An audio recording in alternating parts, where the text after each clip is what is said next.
Hey everybody, welcome back to another episode of Lines and Lead. Got something a little different for you today. Hope you like it, trying to shake things up a little bit. This may not be a strict hunting video. This might be kind of a history lesson hunting video. You know what we should have done? What? Should have done a little history research on this. But I know all kinds of stuff about it. Fun facts. Even without doing the history. I know a lot. Okay. Okay. I do, folks. I know a little bit. I mean, I'm not like a Soviet gun guru, but I know what I know. Well, I guess we just kind of gave away what we got, so I'll just show it to you. There it is. Say, what is that? Well, I'll be glad to tell you. This is a 1891 three-line rifle, or more commonly known as a Mosin-Nagant. And they were built in Russia, 1891, and Lord, the production of these things was astronomical.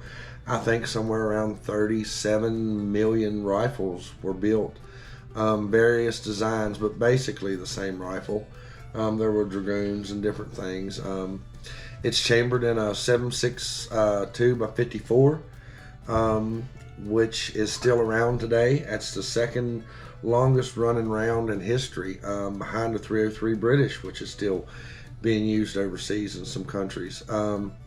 These guns, like I said, built by Russia. They found their way into hands everywhere. Numerous dozens of wars. They were present in World War I, World War II, Korea, the Gulf War. They're in Afghanistan now. I mean, they're still being used today, and they just been around forever. This one right here, the only thing it's missing is the bayonet. It had a super long bayonet that went on these things, and the cleaning rod's gone out of this one. But other than that, the whole gun's there. Yeah, they're 51 inches long. The barrel length is right at, I think the overall gun's 51.5 inches. The barrel length's 29. This gun, heavy gun with everything on it, weighs in 9.5 pounds. So it's a pretty hefty gun. It's a magazine fed gun. It's a 5-round simple stack system. Dump the clip here and pick her open and load them right here. These things, military wise, they had speed loaders. They had these little speed clips, had 5 rounds. You stick it in there, slide your bullets in, pull the little metal pin out, and you was ready to shoot. So just a neat little thing. I run into a good friend of mine today, Wild Bill, and he said, "Hey, you want to buy a Russian rifle?" I said, "Not really. What do you got?" And he told me what he had, and I actually had 3 or 4 of these when I was a kid. Hunted with them, and just like I said, it was like toting a log through the woods as a kid. They're pretty heavy guns. We used to buy them at Rose's in Kmart. You could literally buy these surplus military guns, and many of you remember this. You could walk right into Rose's in Kmart and buy them. And if my memory suits me correct, and I'm pretty sure it does, the last one I bought at Kmart just across the mountain was $54. And so there again, now we're getting back 30 years ago. But you walk in and $54, man. The old ammo that you used to get for it, that was the worst. It was full metal jackets. It was everywhere. That's about the only option you had. Came in a, let me get the device up here and set it up. So the full metal jacket came in a box. And the box was about yay square, and it had 25 rounds in it, and it was just a brown plain box. You opened it up, and there was brown wax paper in it, and you pulled the full metal jacket rounds out. They still had oil on them, and crank them in a gun and go out in the woods and try to shoot you something with them. So just kind of neat. Maybe that's why I bought it. I don't know, the nostalgia. You know, had one when I was a kid, had several when I was a kid, and hadn't seen one in a long time, and so I don't know. I guess I thought I needed to own it, so here it is. This one, like I said, it looks like it's been through the war, and more than likely it probably has seen at least one or two or three. It's been well used. I'd say it's been laying in somebody's closet or under somebody's bed for a while now. So we brought her home. We're going to clean her up, go out and shoot it a little bit, and don't laugh, but we're going to take this thing to the mountains with us and see if we can't bust a deer with it. So that's kind of our plans. You know, we'll see. We're gonna take it in here and get it cleaned up and show it a little bit of love, and then here after a while we'll sneak outside and put a few rounds down range, see if we can get it on paper, see how good it shoots, and maybe have to adjust. I know a lot of these old Nagants the Russian army made you line your rifle up with the bayonet on it, and it made a difference with that bayonet clamped to the end. And so you get these rifles a lot of times and you grab them and all of a sudden they don't shoot. You're like, this thing shoots terrible. Well, with the bayonet missing, it might need to be relined up again. So that's always something, if you do run across one of these old rifles, that you look to do is it could be that nobody has relined it since the bayonet was took off, and it does cause them to shoot quite a bit. You're not going to notice it, 50, 75 yards, but you start shooting, 150, 200, 300 yards, all of a sudden you're trying to aim 3 foot to the right to hit something 3 foot to the left. So it does make a difference the further you go. But yeah, just kind of excited to get it. I hope y'all like it. It's something different. I don't know. You may have them laying around in your closet. You may have had them like me when you was a kid.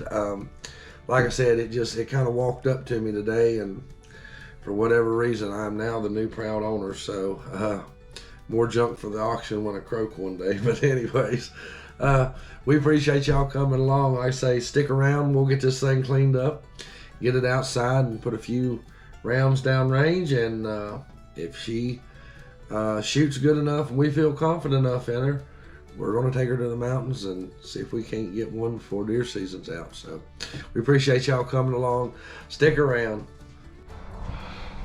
All right, everybody. We got some daylight. Got the Mosin-Nagant cleaned up and brought it outside. And we're going to try a few rounds in it at 50 yards and see how this thing does. And the old man that's shooting it does. So we get this thing on paper and figure out where we need to hold and feel good enough about it. We're going to try to take it to the mountain and see if we can't kill a deer with it. All right, getting ready to shoot this bad boy. Take 3 shots. Again, it's a single stack top fed magazine, and a lot of people do this with a clip load. We don't have one for it, so we're just going to stack them down in there.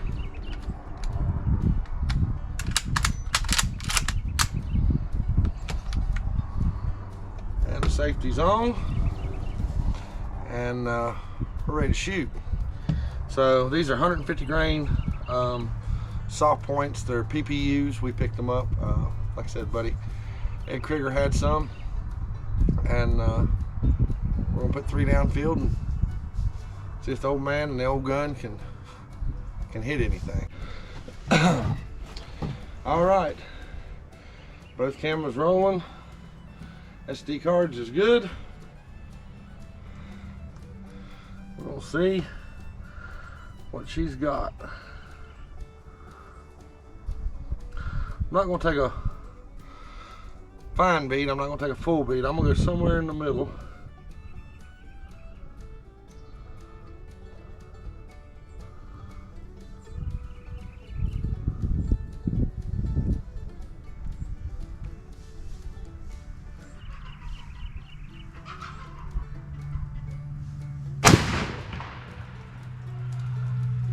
Wow, what a long, long trigger that's got. When you're trying to stay on target, open sights, there's a lot of trigger there to pull. That is a long trigger. So, well, if we can't look,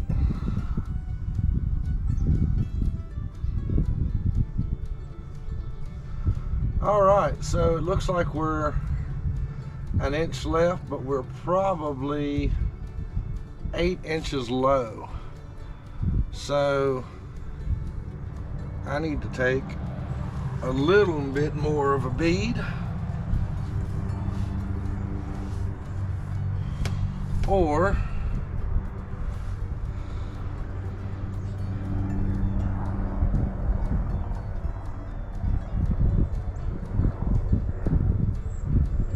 just raise the back side up a little bit more and try her there. Again, she was straight in line.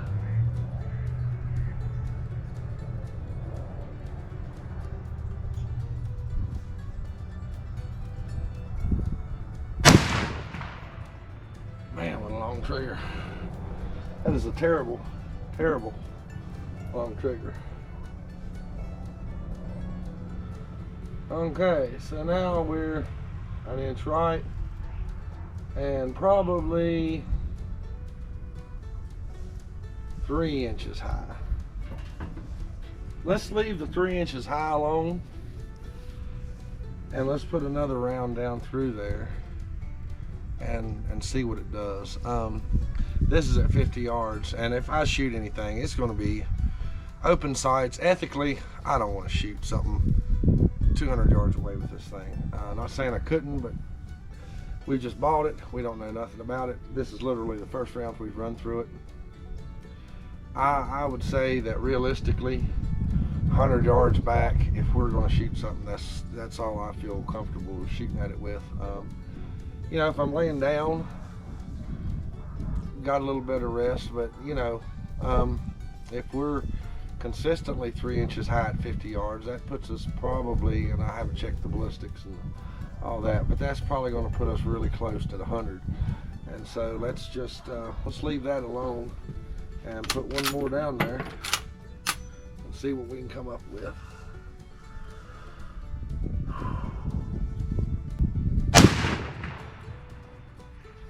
That's probably the best shot I've made. That one there, out of all three, I had seemed like it just set in my shoulder good. I moved my wrist. One thing about this gun, you don't really have an anchor point.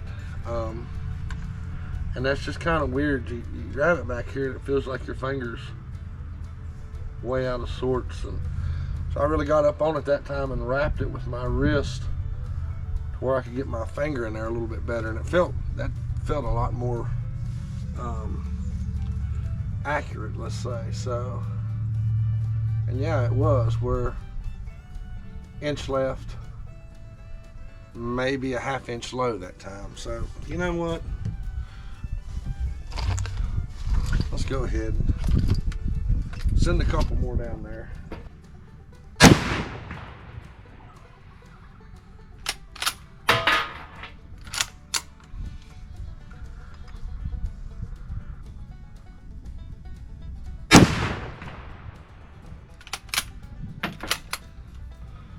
Last three's felt really good. That one way to the left, I don't know where that come from. And that one's right back in there. Yeah, 2 inches high, maybe a half inch to the right. So maybe the 100-yard thing ain't realistic. Maybe we ought to say, you know, we need to shoot something 75 yards back. So we're gonna take it with us. We'll have the other rifles with us. It'll be one of them circumstantial, you know, if they're way on out there, we'll hunt with the big rifle. And if one happens to just come wandering in tight on us, we'll give it a whirl. So, all right. Bought the gun, checked out the gun, cleaned the gun, shot the gun, and all we got left is shoot a deer with it. So 2 out of 3 now. Hang in there. We'll take her to the field and see what she do.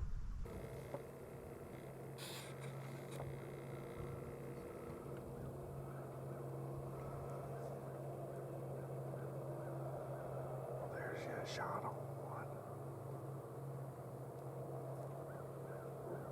There's your shot on one.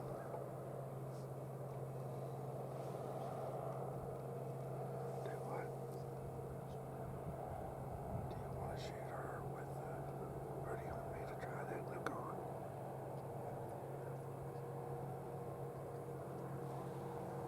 Yeah, I feel pretty good about that.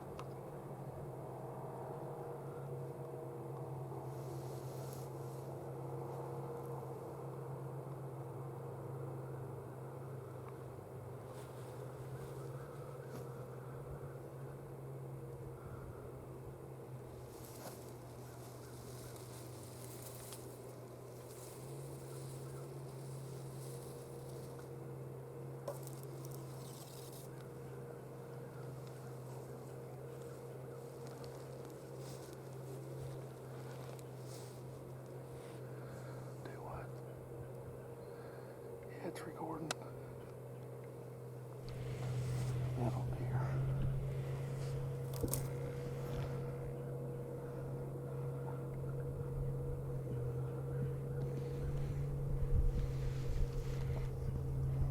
Ready?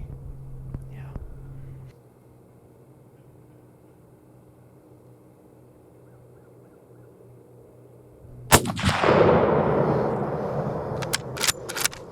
Folded her up, didn't you? Yeah.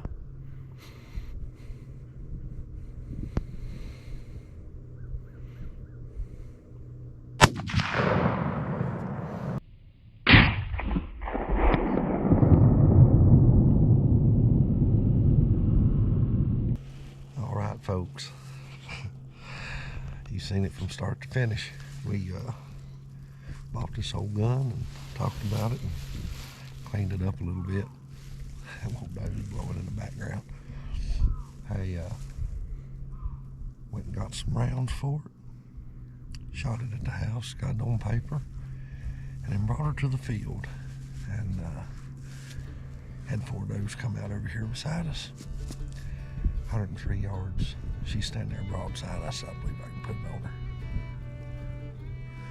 Squeezed the trigger and she didn't take a step. She folded like a cheap lawn chair and she ain't moved. So, hey, you know, are they practical? Not anymore, but like I said, when I was a kid, man, any kind of thing you could find to hunt with was awesome. And maybe that's why I bought this thing, just the nostalgia of it. So, kind of cool to come out here and do this with it, open sights. And, you know, I wouldn't want to try to kill one a lot further than that with it. Just too many things can go wrong. But, you know, if you're around, you pick up an old war rifle. Some of them still shoot pretty good. All right, everybody. There's the end result. She's hung up. We fixing to get the skin off of her, quarter her up, get her in the house, and start working it up. So, 7.62 with 54. Russian Mosin-Nagant steel sights, 150 grain bullet, and 103 yards. I ain't gonna complain. One shot, I mean, if you'd have drew a dot on her any better.